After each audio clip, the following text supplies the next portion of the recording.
To understand Bitcoins and cryptocurrency, we first have to explain blockchain technology. Michael Haley is a blockchain expert at AlphaPoint. He explains that up until now, a transaction between two parties has been centralized. That is, at the middle, the banks or the government. Blockchains decentralize that process. This is a good diagram right here. So you have one core service provider and all sorts of different users. It's really about finding ways to bring those same services but have them operating on truly decentralized infrastructure. This is what can happen in a centralized network. Governments and banks can sometimes be affected by things like hacking, corruption, and inherent risks. The blockchain depends on computers around the world to verify a transaction between two parties. It's then encrypted, and their computers then hold that information. So for anyone to hack that, they'd have to get into a lot of different computer systems in a lot of different countries, which no hacker has done yet. This is a map of the Bitcoin network as it stands today. All these different dots are machines or actors on the network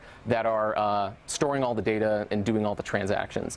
And with this blockchain technology is how Bitcoin functions. If I send money to you, this server or computer would decrypt that transaction and add it to the blockchain. And these are held all over the world? Yeah. Thomas Emanuel is a blockchain advisor and Bitcoin specialist. He says what we've seen, the price of Bitcoins shooting up exponentially, is in large part because decentralization gives people the ability to control their own finances without interference from banks and governments. But Emanuel is expecting more progress in the months to come. Right now, people are looking at this from an investment opportunity, getting involved from buying a coin and kind of sitting on it. Eventually, these coins need to be spent. It needs to be, used to buy goods. And so I think adoption is one of the biggest hurdles for us to get over. Some of that has begun. Michael Haley pulled up a graphic for us of a lot of ways Bitcoin can already be spent, from gift cards to retailers like Amazon, Nike, and Walmart, to websites like Overstock and Cheap Air.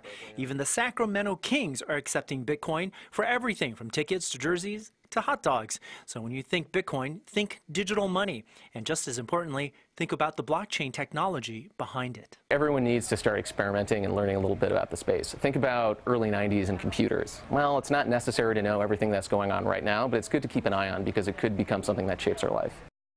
Now, one of the key things that blockchains are about is security, and to date, nobody has been able to hack the blockchains that Bitcoins operate on. Some people, unfortunately, have gotten into other people's wallets and stolen their Bitcoins that way, but not the blockchains for Bitcoins themselves. And in the coming weeks and the coming months, we're going to talk about a lot of other coins coming into this space, and we'll leave this lesson as it is for now.